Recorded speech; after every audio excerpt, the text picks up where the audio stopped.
देखिए, पिछले दिनों मुख्यमंत्री जी ने घोषणा की थी कि पंचायती राज व्यवस्था में ठीक प्रकार से काम शुरू हो। चुने हुए प्रतिनिधि अपने अपने चुनावी क्षेत्र में जन भावनाओं के अनुरूप काम करवा सकें, इसके लिए पैसे जारी किए जाएंगे।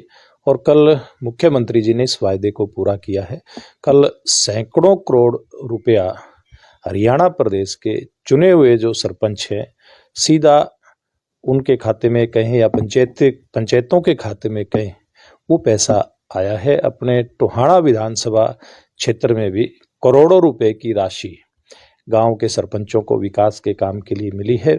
मैं इस बात के लिए मुख्यमंत्री जी का धन्यवाद करते हुए ऐसे सभी पंचायती राज संस्थाओं के चुने हुए प्रतिनिधियों को बहुत बहुत बधाई देता हूं और उनसे ये उम्मीद करता हूं कि वो सरकार की और मुख्यमंत्री जी की अपेक्षाओं के ऊपर खरा उतरते हुए अपने अपने क्षेत्र का अच्छे प्रकार से सर्वांगीण विकास करने में कामयाब होंगे।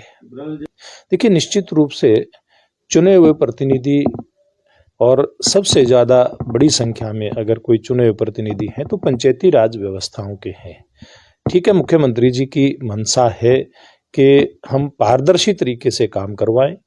गांव के अंदर जिस भी प्रकार के काम की आवश्यकता है उसको पूरा करने के लिए मुख्यमंत्री जी ने ग्राम दर्शन पोर्टल बनवाया है और ये आग्रह किया है कि जहां भी गांव के अंदर किसी भी प्रकार के काम की आवश्यकता है, गांव के नागरिक उसको उसके ऊपर अपलोड करें और फिर सरपंच उस बात का अनुमोदन कर दे या कोई चुना हुआ प्रतिनिधि, चाहे वो ब्लॉक समिति, जिला परिषद, विधायक, सांसद, इस प्रकार का कोई भी प्रतिनिधि उस बात का अनुमोदन कर देता है तो वो काम सरकार के द्वारा स्वीकार कर लिया जाता है और उसको करवाने के लिए जितनी भी उसकी अनुमानित लागत है वो जारी कर दी जाती है सरकार की तरफ से। इस प्रकार से एक बहुत ही पारदर्शी व्यवस्था मुख्यमंत्री जी ने पिछले 8 सालों में खड़ी की है प्रदेश के अंदर।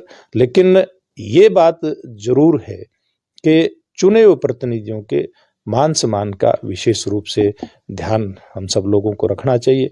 पिछले दिनों कई तरह की बातें सामने आई, चुने हुए प्रतिनिधियों का अपमान होते हुए पूरे हरियाणा प्रदेश की जनता ने देखा है। सर, जो नगर परिषद में देखिए, निश्चित रूप से व्यवस्थाएं, चाहे वो पंचायती राज है या फिर स्थानीय निकाय है, सब जगह पारदर्शी तरीके से होनी चाहिए। ये ना हो कि कोई व्यक्ति विशेष इस प्रकार की व्यवस्थाओं को अपने तरीके से अपने अनुसार उनको चलाने का प्रयास करे। क्यों? इसी से सवाल खड़े होते हैं। जब सबके लिए सारी व्यवस्थाएं समान रूप से चलती हैं तो फिर कहीं कोई सवाल खड़े नहीं होते। सवाल तो तब खड़े होते हैं जब कुछ लोगों के लिए अलग प्रकार की व्यवस्थाएं खड़ी दिखाई देती हैं और आम आदमी के लिए अलग प्रकार की व्यवस्थाएं खड़ी दिखाई देती हैं। इन्हीं सब को ठीक करने के लिए सबके साथ समान व्यवहार हो, ये मुख्यमंत्री जी का प्रयास रहता है और मैं समझता हूं कि सब लोगों को मिल करके मुख्यमंत्री जी के साथ इस व्यवस्था को ठीक करने के लिए खड़ा होना चाहिए।